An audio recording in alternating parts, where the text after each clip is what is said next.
नमस्कार दर्शकों, आप सभी का स्वागत है ज्योतिष तंत्र पे।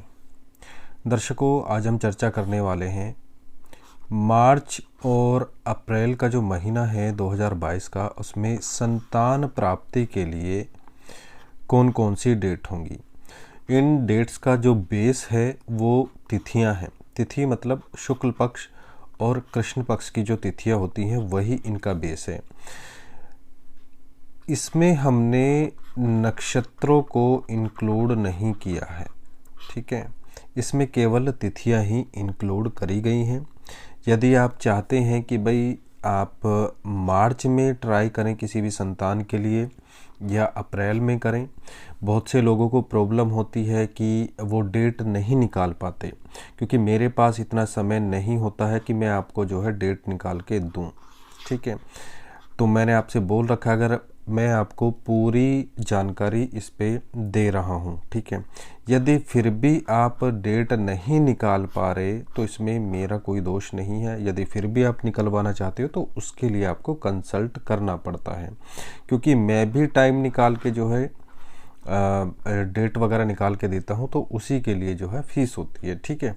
तो जो लोग फीस नहीं दे सकते उसके लिए मैंने ये सब कुछ तामझाम जोड़ रखा है। आप अपने आराम से बैठ के निकाल सकते हैं। मैंने पूरा प्रयास किया है। डेट कैसे निकाली जाती हैं, शुक्ल पक्ष में, कृष्ण पक्ष में, किस डेट में ट्राई नहीं करना चाहिए, कौन सी छोड़ देनी चाहिए, चंद्रमा कब बली है, कब कमज़ोर है, कब मृत है, सारी कहानी मैंने बता रखी है। तो फिर भी अब और डिटेल में मैं ये लेके आया हूँ कि जो व्यक्ति चाहते हैं कि संतान प्राप्ति करें मार्च के महीने में और अप्रैल के महीने में 2022 में, ठीक है।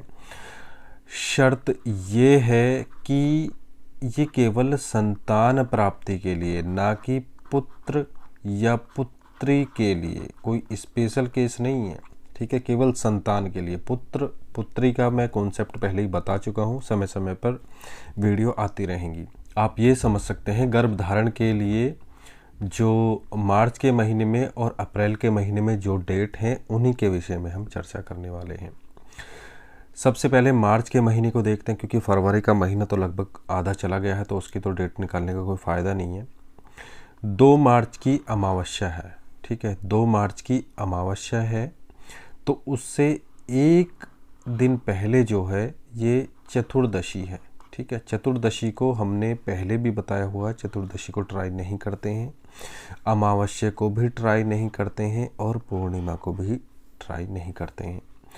और इधर प्रतिपदा यानी कि जो प्रथम तिथि है उसको भी नहीं ट्राई करते हैं। तो आप ये देख सकते हैं ये स्टार्टिंग के 3 दिन छूट गए, क्योंकि ये चतुर्दशी और 2 मार्च की अमावस्या, 3 मार्च की प्रतिपदा यानी कि प्रथम तिथि, ठीक है। अमावस्या है 2 मार्च की और उसके बाद प्रतिपदा, और ये जो येलो कलर में जो डेट लिखी हुई है 4, 5, 6, 7, 8, 9, 10, 11, 12 तक, यहाँ जो है चंद्रमा क्षीण होता है। क्षीण मतलब बहुत कमज़ोर, क्योंकि अमावस्या है 2 मार्च की। अमावस्या पे तो बिल्कुल मृत होता है चंद्रमा, ठीक है। तो उसके बाद धीरे धीरे उसका आकार बढ़ना शुरू होता है, तो फिर जाकर जो है इसका आकार बढ़ता है। केवल शुक्ल पक्ष में 2 तिथियां ऐसी हैं जो आप संतान प्राप्ति के लिए, पुत्र प्राप्ति के लिए, पुत्री प्राप्ति के लिए, गर्भधारण के लिए चुन सकते हैं, ठीक है। और द्वादशी है 14 तारीख की और त्रयोदशी है 15 तारीख की। तो ये जो 13 तारीख है ये एकादशी है। एकादशी को हम पहले ही बात कर चुके हैं, हम ट्राई नहीं कर सकते संतान प्राप्ति के लिए। क्यों नहीं कर सकते, कैसी संतान होती है, क्यों नहीं करना चाहिए, वो हम पहले वीडियोज़ में डिस्कस कर चुके हैं। तो मार्च में शुक्ल पक्ष की 2 डेट आई हैं, 14 मार्च और 15 मार्च, जिसमें आप जो है संतान प्राप्ति के लिए संबंध बना सकते हैं, गर्भधारण के लिए प्रयास कर सकते हैं। अब बात करते हैं 17 मार्च। 17 मार्च की पूर्णिमा है, तो पूर्णिमा से एक दिन पहले चतुर्दशी पड़ी। चतुर्दशी को हम पहले ही बात कर चुके हैं कि हम ट्राई नहीं कर सकते। इससे अगले दिन प्रतिपदा पड़ी।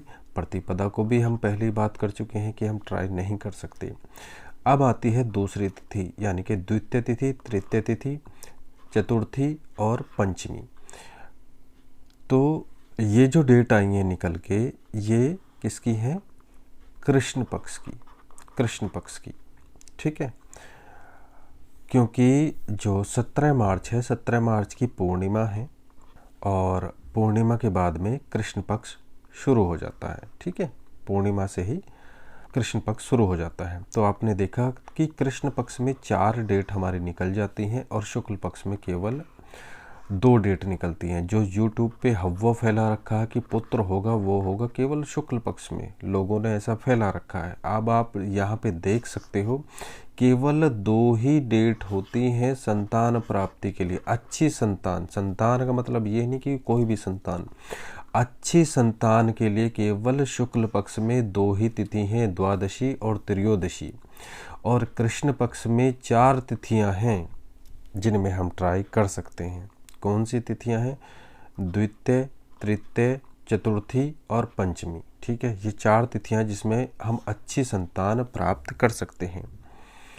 उसके बाद में धीरे धीरे चंद्रमा का जो आकार है और रोशनियां है वो घटनी शुरू हो जाती हैं। तो इन तिथियों में चंद्रमा क्षीण होता है, यानी कि कमज़ोर होता है। और उसके बाद जो है हम यह देख सकते हैं कि ये तिथियां आ जाती हैं, जैसे चतुर्दशी और अमावस्या। तो इनमें वैसे भी हमें त्याग करना चाहिए।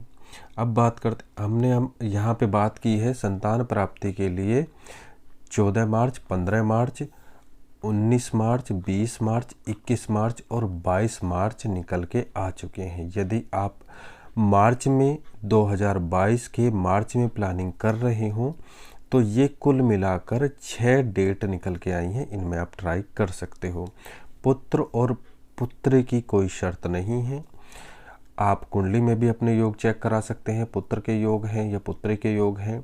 सम दिन निकाल के भी आप ट्राई कर सकते हैं, ठीक है। भगवान शिव ने एक तरीका बताया है स्वर ज्ञान का, वो भी आप ट्राई कर सकते हैं। और साइंटिफिक भी मैंने 1-2 प्रयोग बताया हुआ है और समय समय पर भी आते रहेंगे, वो भी आप जो है अपने हिसाब से प्लानिंग कर सकते हैं। अब बात करते हैं अप्रैल महीने की। मार्च का जो है वो अमावस्या थी, ठीक है। 31 मार्च की अमावस्या थी। तो 1 अप्रैल का क्या पड़ेगा? प्रथम तिथि, ठीक है, वो भी शुक्ल पक्ष की। तो यहाँ से धीरे धीरे चंद्रमा का आकार बढ़ना शुरू होगा, लेकिन है तो कमज़ोर ही। यहाँ तक चंद्रमा कमज़ोर ही रहेगा। फिर से वही बात आती है कि भाई शुक्ल पक्ष में हमारे पास 2 तिथियाँ होती हैं, द्वादशी और त्रयोदशी। तो ये जो तिथियां पड़ रही हैं वो 13 अप्रैल और 14 अप्रैल को पड़ रही हैं। तो मार्च में सबसे पहले हमारे पास में डेट निकल के आई 13 और 14 अप्रैल, ठीक है। उसके बाद यही सब तामझाम रहता है कि भाई चतुर्दशी आ गई और 16 तारीख की क्या पूर्णिमा आ गई, ठीक है। तो इसलिए ये 2 डेट छूट जाएंगी। 17 तारीख की पड़वा है, यानी कि प्रतिपदा है, तो ये डेट छूट जाएंगी। फिर कृष्ण पक्ष लग गया है, तो द्वितीय तिथि, तृतीय तिथि और चतुर्थी और पंचमी, ये जो 4 तिथियां हैं इन 3 डेट में आ चुकी हैं। क्योंकि कुछ तिथियों की ड्यूरेशन कम होती है, किसी की ज़्यादा होती है। तो यहाँ पे